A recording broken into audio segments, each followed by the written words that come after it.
Today on the Cooligans, we are talking about the UEFA Champions League. It has returned. It is exciting. We're also talking about some transfer rumors. Jadon Sancho, is he leaving Borussia Dortmund? Who knows? And where is Blaise Matuidi going next? That's what everybody wants to know. Plus, we got Travis Helwig, head writer for Crooked Media and a huge LAFC fan. That and more today on the Cooligans!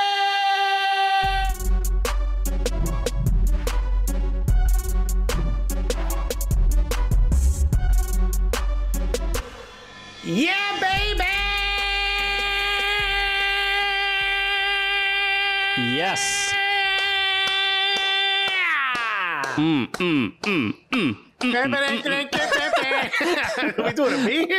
Okay, this is the merengue hour with the Cooligans. What's good? It's like Sábado Gigante when out of nowhere music just starts playing, and that's it. People are dancing now. Okay.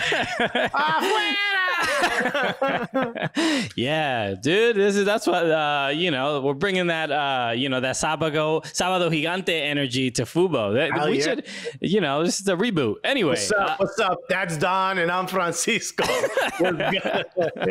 Hello everybody, welcome to the Cooligans. My name is Christian Polanco and I'm Alexis Guerreros. All right, and we are your favorite stand-up comedians that host the funniest soccer show on television. That's right, and it also happens to be the gulliest. Okay, Don't all right. Forget it. People, we got to keep reminding people every day. So we're excited about today's show. It's going to be a lot of fun. We are going to be joined by Travis Helwig, who is he's the head writer, of Crooked Media. And Crooked Media, obviously. What a name. You know what? Right up our alley, okay? Yeah. Good. What should we do? Allegedly. Okay, this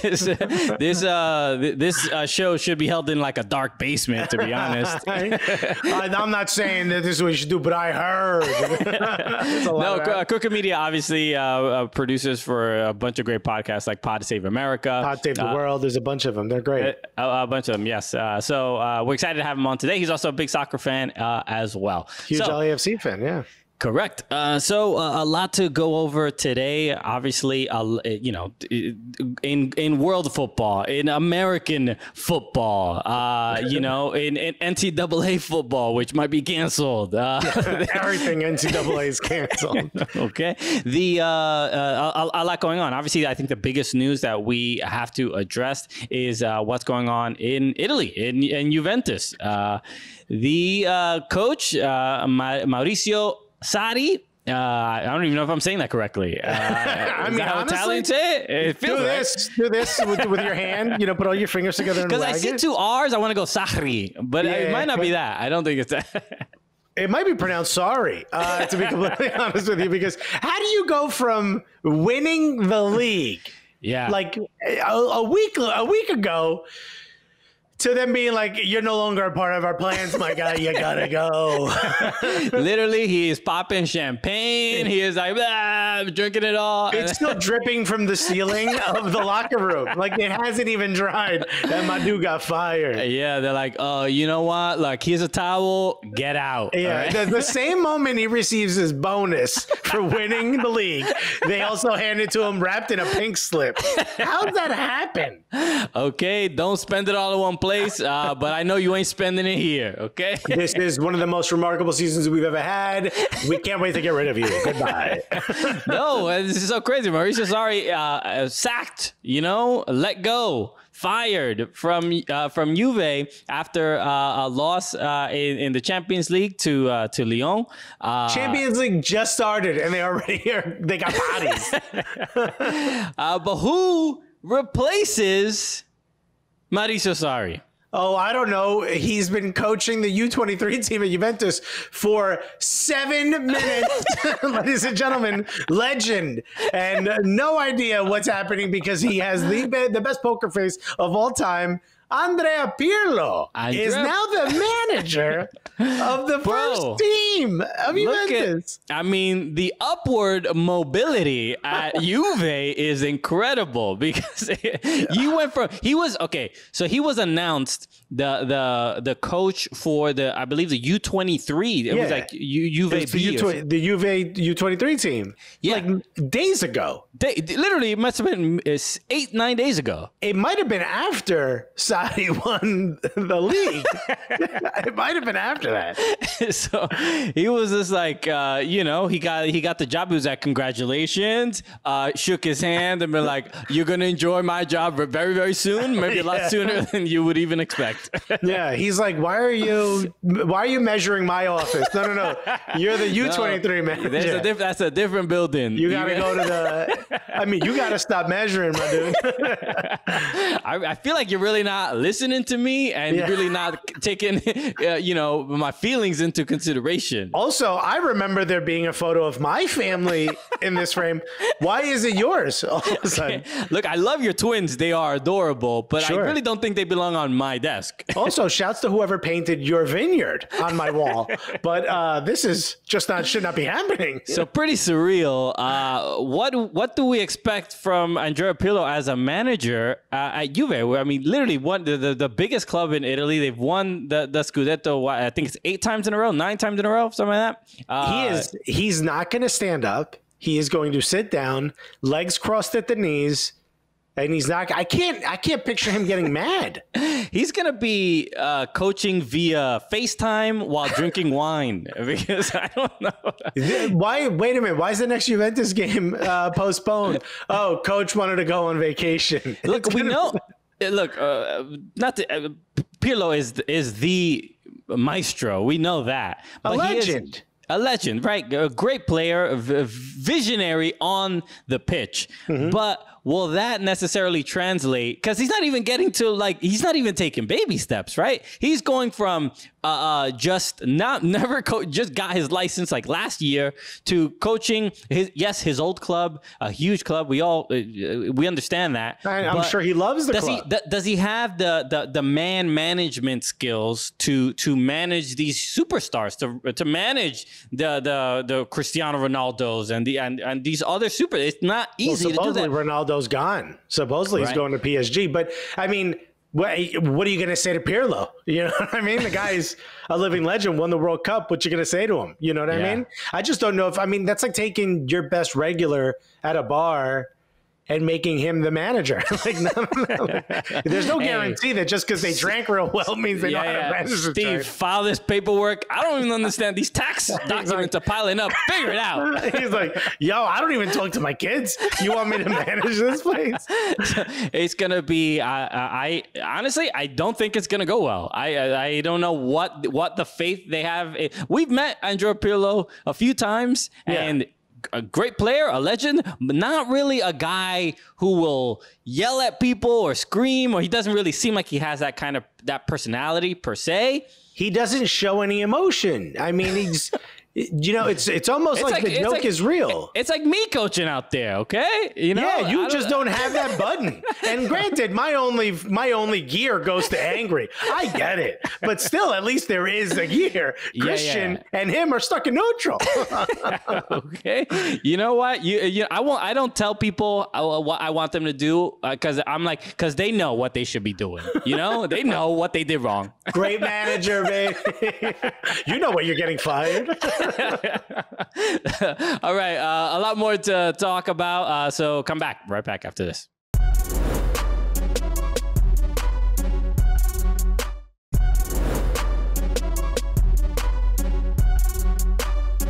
All right, welcome back to the Cooligans Living Room FC.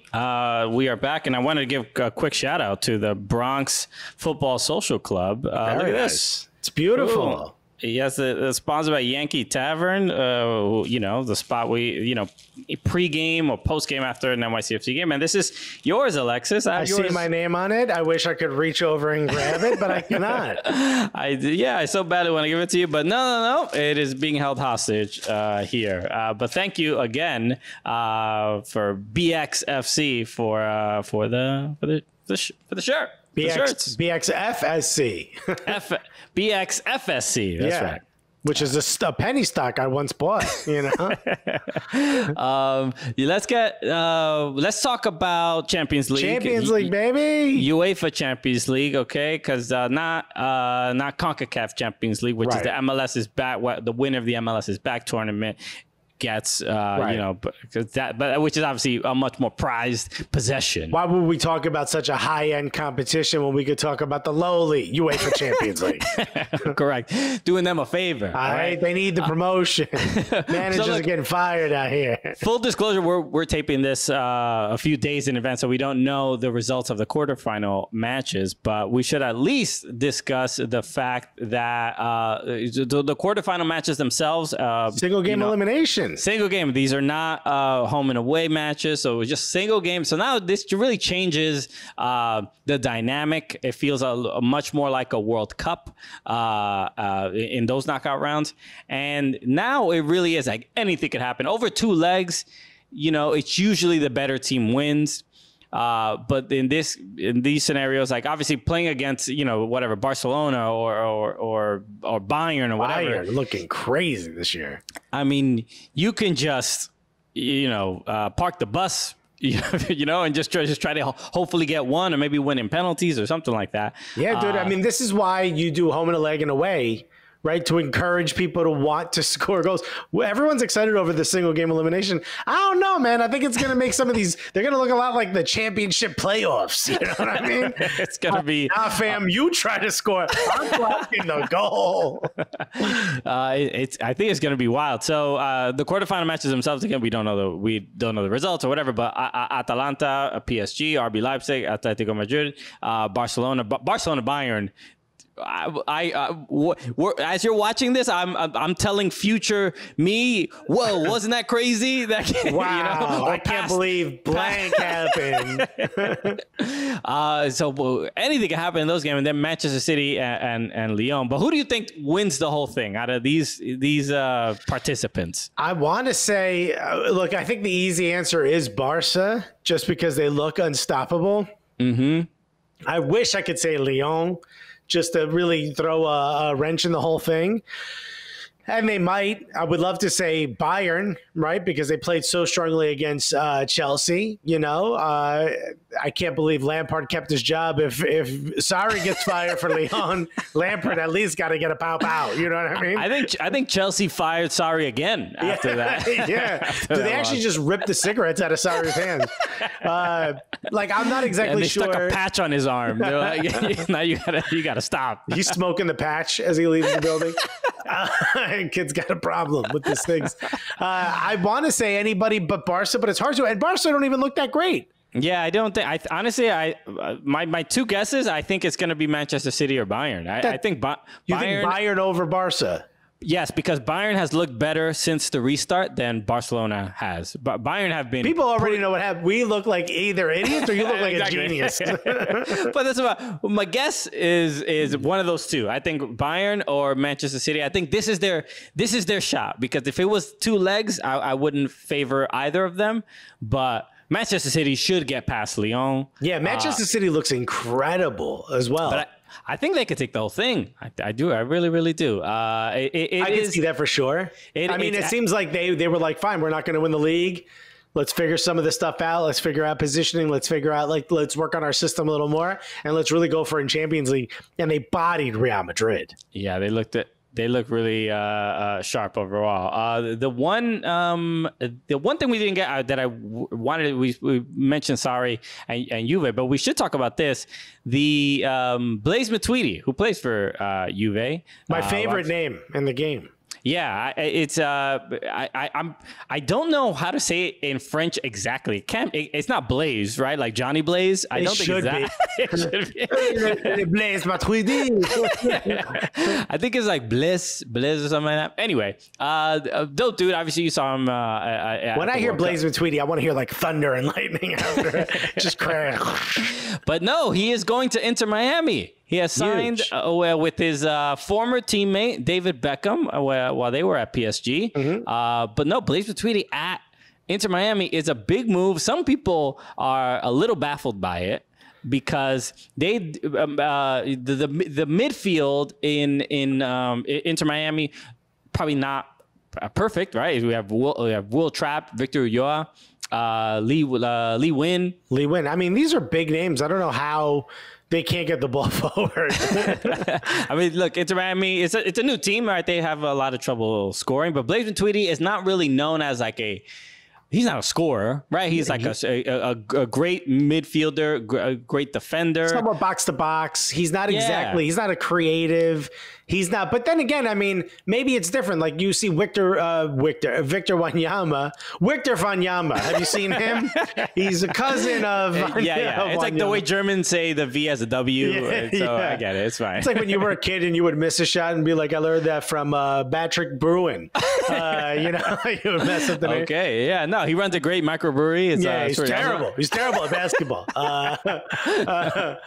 What you would call it, Victor Wanyama, he's playing a lot more forward than he did at Tottenham in Montreal. It's like, hi, homie, you here? You're the most creative guy now. I'm looking at that paycheck, and yo, you look mighty creative. I'll be honest. I see how much you get paid, and my dude, you need to be doing more.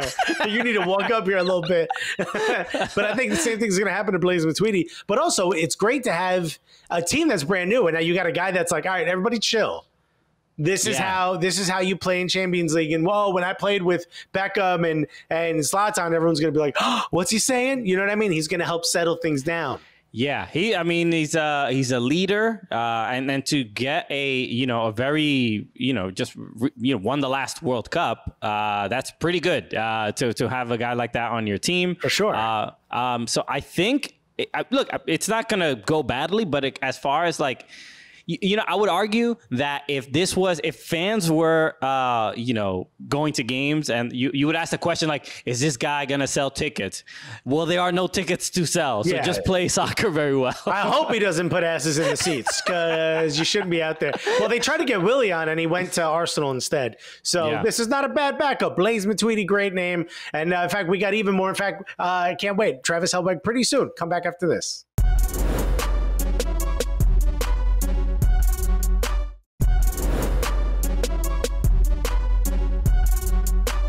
All right, baby, welcome back to Cooligans Living Room FC. Christian, I'm not sure if you've seen this. And again, probably when people are listening, things have changed. But as of right now, it looks like the Jadon Sancho deal is off with Manchester United. Michael Zorc, who is the sporting director? Sporting director of Borussia Dortmund. BVB. He says there's just no way. He's in our plans right now. He plans on playing here next year. The one thing that's super interesting is last year, he secretly signed a contract extension to 2023, which is some telenovela stuff happening. What do you mean he secretly signed? Oh, you didn't know that was your sister? Pepe. You know what I mean? Like, what are we doing secretly? How is this stuff just not made available? And I think Manchester United were caught by surprise with that. They didn't realize that. So there's so much happening. Like an affair with your sister. Maria. Which one? No. Yes, Maria.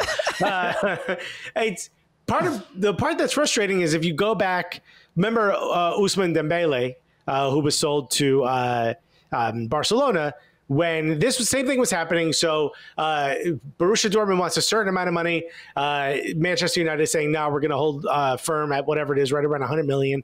Same thing was happening with Dembele. Barcelona's like, nah, you're not going to hold this ransom. And they're like, all right, fine. And he said this, and I want to quote, when asked if there's him going to either Paris Saint-Germain, Barcelona, or Manchester City, they all were sort of being contracted or at least contacting them about Ousmane Dembele. Michael Zorc said, no way. What we've seen is extraordinary, and he's in our plans moving forward, blah, blah, blah. So literally cut and paste what he's saying about Jadon Sancho. So this is his move. I mean, this is just one of the negotiating tactics. Because it seemed pretty certain that that Sancho was leaving. I don't know where he was in Manchester. He wasn't, so it seemed like he wanted to go there. And so now I had also seen a quote from Mats Hummels, the center back for Borussia Dortmund, that said that he had spoken to Jadon Sancho, and Jadon said that he wasn't going to force a move move to Manchester United, and that he was going to stay with the club at least another year. So it feels like a much bigger loss for Manchester United, right? I think that what you're saying is true. I think the most important part of all this is that Manchester United is no longer a club that essentially handpicks their players. There was a time when they said, we want you to play for us, and everyone was like, oh yeah, I want to play for you. I'm glad you asked. Now an English kid is saying, whatever, I think I might stay in Germany one more year. That's it's real nice what you got going over there, but like, kind of things are all right for me right now. I'm not saying you ain't cute. You cute, but like, I'm good. You know what I mean? That's all. It's just I'm just like have all these options, and it's just really difficult to pick you right now. That's all. They went from The Bachelor to being one of the contestants on The Bachelor. No, I hand you a rose. I'm Jaden. That's how this works. And right now, Dortmund made out on the last date, so I don't think I want to. So look, as far as the approach of what they need, for just to get signings, just to get players. Like, I don't know what Manchester United is going to do, because Manchester United fans are furious, dude, and they're back in Champions League. They're like, what are you talking about? We're in the big game. It's just so surreal. So I hope that they get, work something out. I would honestly, and just as like a neutral, I would love to see Jadon Sancho in the Premier League. I would love to see him in Manchester United. I think he could add a lot of excitement to that team. Whatever makes it easier for Arsenal to get in Champions League, that's what I want. So stay home in Dortmund, baby. All right, so we'll be back with Travis Helwig of Crooked Media right after this.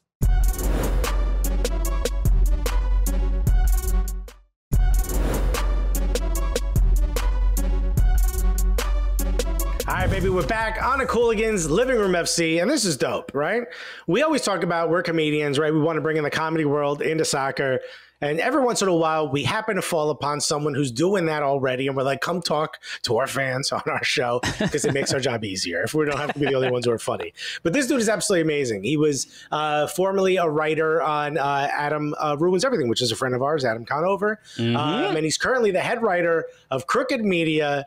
Ladies and gentlemen, a 3-time Emmy Award winning. This might be the first Emmy Award winner we've had on our show. This is the first time Emmy's ever been connected to Cooligans ever, because it'll never happen. Ladies and gentlemen, unless you're driving, put your hands together for the one, the only, Connecticut's own, Travis Helwig. What's up, Travis?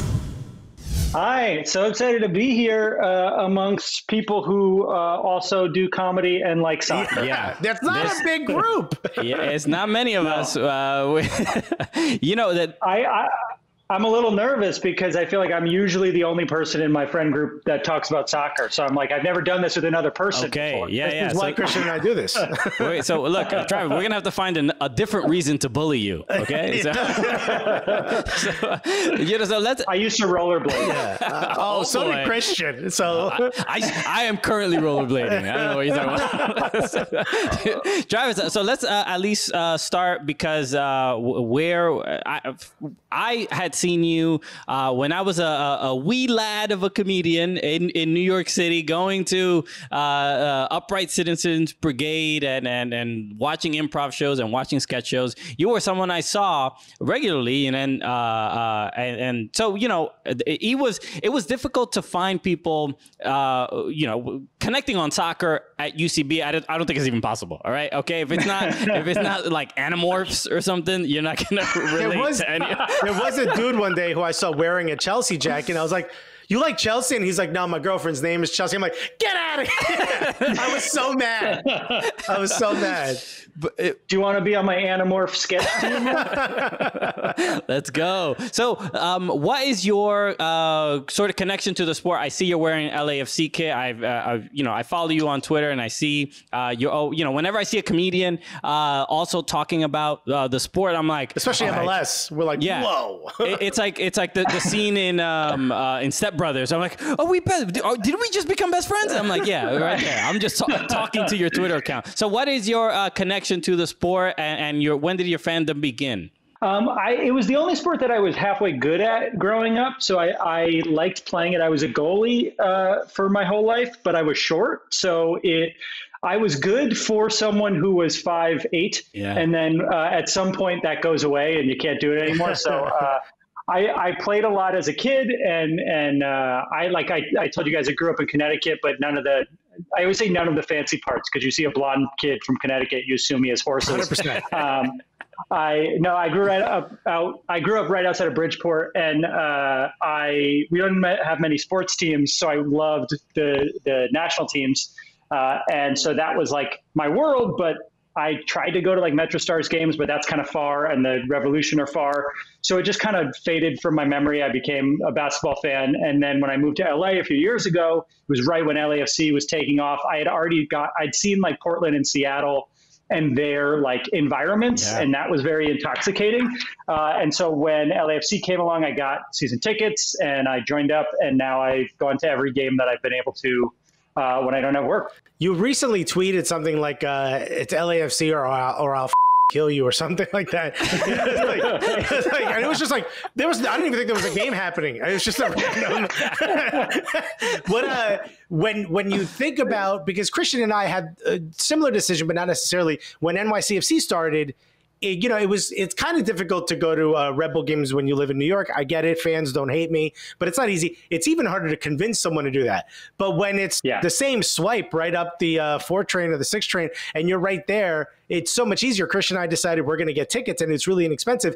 It was sort of one of those moments where it's like, oh, cool, I get to connect with the sport at a deeper level. Has LAFC done that for you? Plus, they've had a pretty good run so far. Oh, for sure. I mean, like, I would go to, we had I don't think it was called USL then, but there was like a minor league soccer team in Connecticut called the Connecticut Wolves for a bit.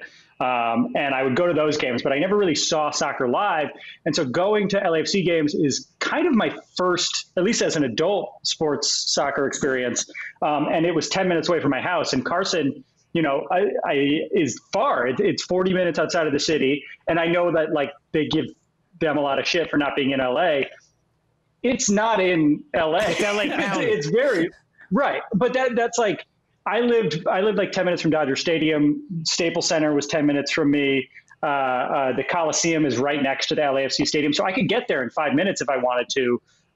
And so it felt like it was built inside the city. And that was something that was really nice when it started. And then also like, LA fans are not known for their passion. I would say we're known for being bad fans in general. Like at Dodgers games, we show up late and leave early. And to go to an LAFC game and see, it's one of the few places in Los Angeles, which is a very disparate, disconnected city, where you feel like connected to the city in a real way. And you feel connected to people that, we're in our cars all the time. We're not shoulder to shoulder. We're not jumping up and down next to each other. And it's exciting to feel that part of a community in Los Angeles where I didn't necessarily ever feel that before. Yeah. And as far as the LAFC in general have been just so wildly entertaining. I mean, that has been the, I don't know. I'm sure there's a deep connection between what the fan base does and how the players actually play on the pitch. But what has been your impression of just seeing the roster built up? And even though Bob Bradley will make a couple changes, but the team is still so wildly entertaining. Even, Vela didn't play in the MLS's back tournament, but BWP clearly stepped up. Yeah. I mean, I've never liked a team that's good before in any sport. You're talking I've been a Knicks fans. There it is. Yeah. I know it. I've been a Knicks fan. I grew up a Jets fan, but I don't really follow football anymore. So it's just been like a life of sadness. And to see a team be good, it feels so special because I know what losing feels like so consistently. And I'm already assuming the worst. Like, I am one of those people. LA sports fans are very spoiled. The Lakers are always good. The Dodgers are almost always good. And they don't know what it's like to suffer. And so I'm the type of person who's like posting on Reddit. I knew we were going to lose to Orlando City. I knew it because we can't. We're the type of team that like, and Bob Bradley's the type of guy who gears up for like narrative games. So it's like, we got to beat the Galaxy in the playoffs. We got to come back and beat Lyon in the Champions League. We have to beat Seattle in the MLS's back tournament because they beat us in the playoffs. So we're going to work really hard to beat Seattle, and then we're going to lose to Orlando City because they're bad and we don't think Let me explain Bob Bradley to you, though, all right? Because I'm from Newark. He's from Jersey. We only do good with vendettas, okay? We don't wake up unless you wronged us somehow. So the next time you play Orlando, you're going to win 7-0. For sure. And then we're going to lose to like Austin in the championship. But then next time, you know. In 2023 is going to be we out for you. We got more with Travis Helwig when we get back after this.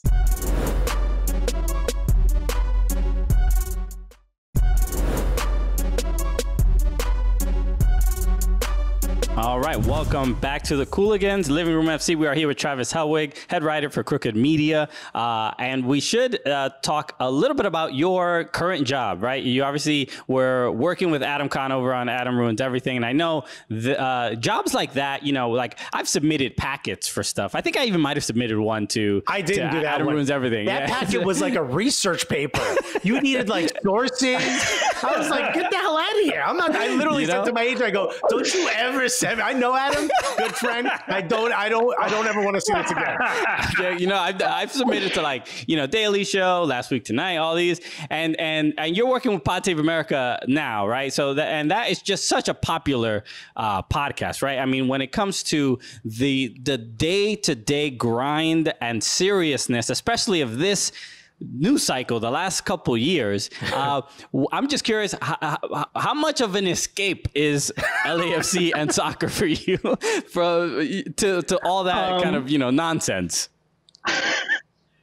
I would say that I have no joy in my life outside of Los Angeles Football Club.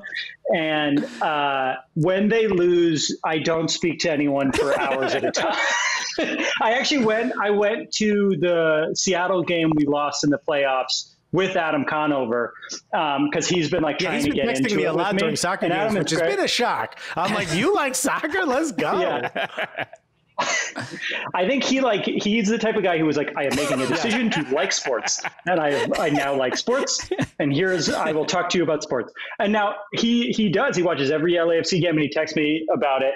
But we were leaving the stadium, and I talked to him about this, and he has no memory. But I was furious, and he was making all these jokes about how it was fine, and I had to be like, Adam, I don't need to hear from you right now. This is not the time. This isn't something for you to ruin. Yeah.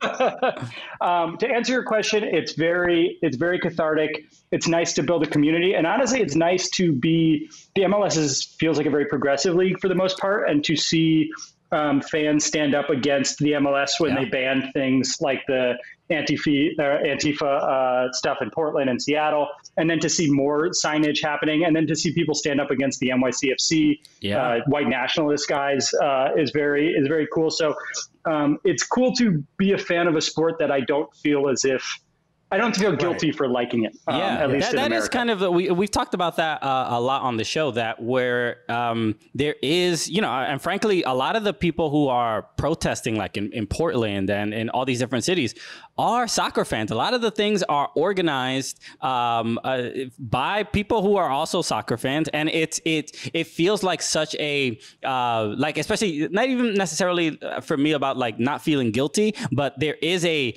like, man, these feel like my people. You know what I mean? Like, as far as like the what I hope the future to look like, it feels like soccer fans will be a part of it. Yeah, but now that you said that, because Travis is on the show, so some Trump administration operative is listening to this, heard you say soccer fans are the ones reporting. So now the Portland Timbers are going to get shut down because you said that. Timbers Army is all going to be listed as a terrorist organization because you said this. Yeah. You're not allowed to bring a chainsaw into the Portland stadium. You're gonna have to saw the use fishing line back and forth to try to cut that log. When you look at your career, right? And, you know, a lot of comedians also are very progressive, right? And it's especially in the improv scene and the sketch scene. And then you get into something like working for Crooked Media. It heavily leans left, right? It's one of those voices. You got the writers from the Obama administration in there, and you guys are sort of, you know, championing this left, which just seems to be getting beat up on a daily basis, whether it's on, Fox News and all these other things. Certainly there's not a lot. I mean, there's not a lot of time for you to be like, I wonder what we're going to talk about. There's always something for you to talk about. When you look at soccer, compare the two, like Biden is who in soccer? You know what I mean? Okay. I don't know real soccer as well. We can talk just MLS. That's fine. So let me. MLS is very much real soccer. All right. Let's just. Yeah. So I would say Biden is. Is it Orlando? Biden. No, Orlando's like Pete Buttigieg. It's like he's like somehow wormed his way in there. We don't know. There's a popular dance association. I learned that dance. I love all Democrats equally. That's the party line that I will say. Let me think, because Biden's like been around for a while. You don't have negative feelings about him, but you don't have positive feelings about him. I would say he's maybe the Colorado Rapids. You have no negative feelings towards them, but you're just sort of like, I'll vote for the Colorado Rapids. You don't have a rival. Yeah. You don't hate them, but you don't love them either. No, I like Denver. Denver's nice. As far as the actual kind of political side, maybe we can real quick talk about what has been the most, I guess, I don't know what surprises me anymore, right? Because it's all such a mess. But working in it and working in that category of media, what are some of the things in just these last month, the couple months during quarantine that have actually shocked you of where either the election cycle is going or where the country seems to be going? I mean, I like to think of myself as a realist.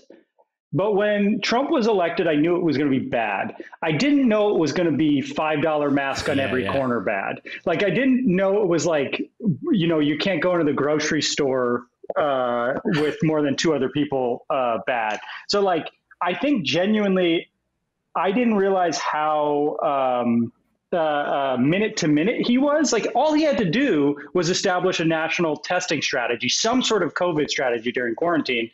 And we would have been I think people would have felt positively towards him in some way. But the fact that he can't do anything to help us with the coronavirus response is pretty surprising to me still, even though he separated families, even though he, makes up lies about immigrants all the time.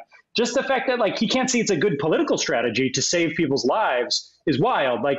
All he had to do to have a better reelection would be tell people to wear masks and have a testing strategy. And he hasn't done that, and he's down in the polls because of it. And, I don't want to get ahead of myself because we know what it's like to lose elections that we're ahead in, whether we LAFC. But I just didn't think it would be as truly catastrophic when an emergency happened as it has been in these last few months. And we see what it's like to live in America without How do you real decide leadership. What to talk about? Because it seems like this is something that Christian and I deal with. Sometimes we'll record an interview a week in advance, and we're almost afraid because it's the news cycle in soccer, soccer's all over the world. It changes so quickly. It seems like in politics, especially with Trump and that administration, something huge happens every day. How the hell do you guys decide? How do you not just do every show live?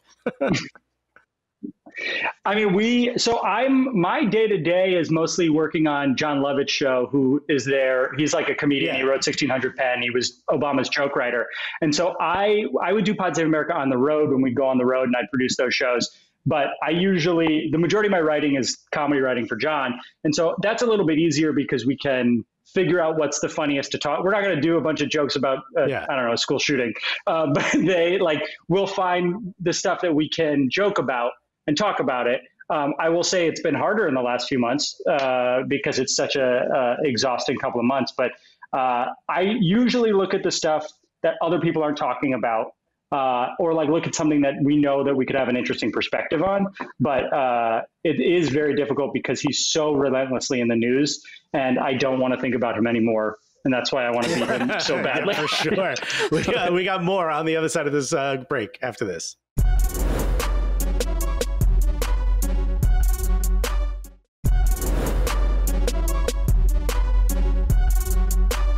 All right, welcome back to the Cooligans Living Room FC. We're here with Travis Helwig, head writer of Crooked Media, and we were talking about the show that you work on regularly, Love It or Leave It. And I was looking at the guests. I mean, there's some amazing guests on the show all the time, whether it's politicians, presidential candidates. There's a lot. But you had Megan Rapinoe on your show, and we've talked to Megan Rapinoe as well. We're obviously huge fans. She's a fan of the show.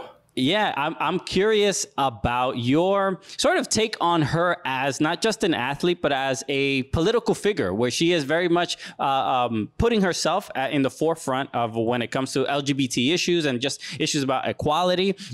But getting, I guess we can talk about her specifically, but then that overlap of like soccer and politics, where we sort of see it with almost all athletes in general. But what can soccer offer to the political world that we see that, that Megan Rapinoe is already doing? Yeah, I mean, I think Megan is so cool and inspiring in ways that not many athletes are. To see somebody who is that good and is that talented use her platform so loudly, I think is something that like all people with platforms can strive towards. I mean, like we found out that she was a fan of our shows, and we didn't get it. We're not cool enough to like Megan Rapinoe, or for Megan Rapinoe to like us. And so it was very exciting to have her on. And I'm also a fan of her wife because of Connecticut women's basketball. But like she is, I think, on par with someone like LeBron James, where it's just like, you are the best who has played the game potentially ever. And you are speaking truth to power that loudly with that big of a platform. It's so exciting when you see it. And it's not easy to do. You lose endorsements, you lose fans. And I think women's soccer and the U.S. Women's team have really kind of led the way, especially with things like pay equality, and kind of forced U.S. soccer's hands in a lot of situations where they were being cowards about it. And I think, progressives tend to like soccer, at least in the United States. And it goes a long way to have someone like Megan Rapinoe shout that loudly, or to kneel during the national anthem. It can only almost come, and I think it's doubled over because the media is what it is. It's like a double amount of shock that a woman is saying it, right? We're clearly not shocked because we know her, but like I think people got shocked. It's more powerful for Megan Rapinoe to say, "I'm not going to the White House," than if LeBron said it. People would be like, of course he does it because he hates Trump. For a woman to say that while tying her shoe, like nonchalantly, just casually saying, that's like when my wife goes, "I'm going to work out. Do you want to go work out?" I'm not going to work out. It's the same energy. It's like, why would you even ask me that? Wow, so brave, Alexis. So brave. I mean, we all have to make our own stances in this world. And it's about time somebody talked about fat equality. Whenever my wife goes... Whenever my wife is doing squats, I take a knee just so she knows what your position is. Okay? This isn't a workout, honey. I'm protesting. This isn't a single leg squat. This is Thank you so much for being a champion. And just to clarify, I'm pretty sure Megan Rapinoe is not married. She's not married to Super. They're just dating. So no pressure on anybody to propose. Damn. They should get married. They should get married. Like, I wish someone would get on a knee, if you know what I'm saying. I'm trying to get a ring up in this joint, other than the World Cup joints that I got. Do you think Megan Rapinoe would ever? Because I listened to her on Pod Save America, and I'm like, she could run for a very high position in office someday. Do you think that's plausible? I mean, Donald Trump's president, so a lot dumber people can win the office. Like, she is so smart and so cool and so likable. It would make sense that the only reason to not go into politics is it'll make her less cool. Like, the minute someone runs for office, they're less cool. So it's, I don't know. Why not? She would be great. Look at where we are, that the presidency is like, why would you want to do that? Why would you do that to yourself? You're so fun. Don't become president. That's a step down from being an overall badass and champion, Megan. When you look at like the slew of shows that you guys have, and soccer is one of those few sports that has like a very strong political lean across the board, right? There's some clubs that are specifically like pro-fascist in Italy, right? Or in certain countries. And there's some that are like wildly to the left. Like, when you look at that and you look at sort of the way government is, or at least politics has polarized America so much. Like, it almost feels like soccer is like a microcosm of the world itself, right? When you look at sort of wanting to get away from politics and going into soccer and using it as a reprieve, is it though? Because there's still so much political attached to it. Yeah, it's the type of thing like when I mean, you guys are stand-ups, when people are like, stick to jokes, like just go tell, or like, shut up and dribble, that sort of thing, where it's like, the world is political and humans are political, and what you buy and what you eat, it's all political. So like, it would make sense that soccer and sports in general, as we've seen in the last few months, become incredibly political. So I guess it's not really a reprieve. And I think it's almost good that it's not a reprieve, because you don't want fascists to have a reprieve from their fascism. You want to be able to say, hey, you're being a fascist. Stop doing that. Let's give these ego guys a break, you know? They need a vacation. That's and that kind of, you know, that kind of politics. It's so hard to lock up children in cages all day. We feel bad about it. I'm sure it feels bad to do it, right? So they got to get a break. But I like that overall, because there's that complaint, especially you hear it, you know, when like somebody on SportsCenter says anything mildly liberal, it's like, this is not why I would tune into sports. But it's like, there's no, I always say, like, it is people who say, like, I don't want this in my sport. You're like, oh, you're telling like a black person, they don't get to say that. They don't get to be, I don't want this in my whatever, because they are always living that existence. So it is very much a privilege to be like, I want this, but with none of the guilt attached. Yeah. or like people were saying, getting rid of the Confederate flag at NASCAR events is like, keep politics out of it. Putting a Confederate flag up is politics. Getting rid of it is just a different type of politics than you agree with. So like, you can't say that change is political and status quo is not political. Status quo is political. It's just what you're comfortable with. And I'm sorry that you feel a little uncomfortable that you can't show your flag about slavery, but it's stupid that you want to put that up. As Knicks fans, I think we can all agree. If you asked me to take it down because it reminds you of losing, I'd be like, no, you're right. We should take this down. Flag down. We got more with Travis Helwig when we get back after this.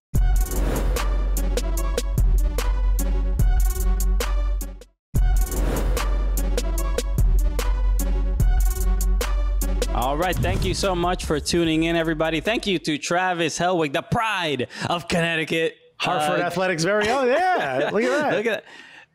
Fortress Hartford, baby. Yeah, look at that. That wasn't even planned. That was a complete coincidence. So Hartford Athletic. That's crazy. Best of luck in USL. Travis, is there anything you want to let people know about that they should check out before we sign off? You can follow me on all the things. Just look at my name.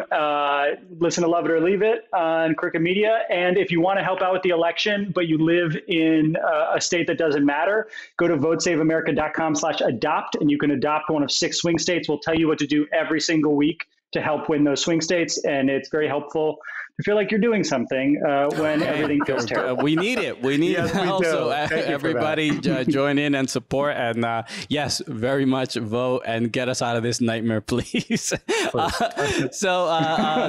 Travis, thank you again. Everybody, make sure you follow Fubo Sports at Fubo Sports on all social media channels. Follow at Soccer Cooligans, and make sure to subscribe to the Fubo Sports YouTube channel if you'd like to see full episodes of the program, of our show and other shows. So make sure you do that. So with that said, let us end the show the way we normally do. So for Travis Helwig, my name is Cristian Polanco. Oh, I'm Alexis Guerreros. And together, what are we? The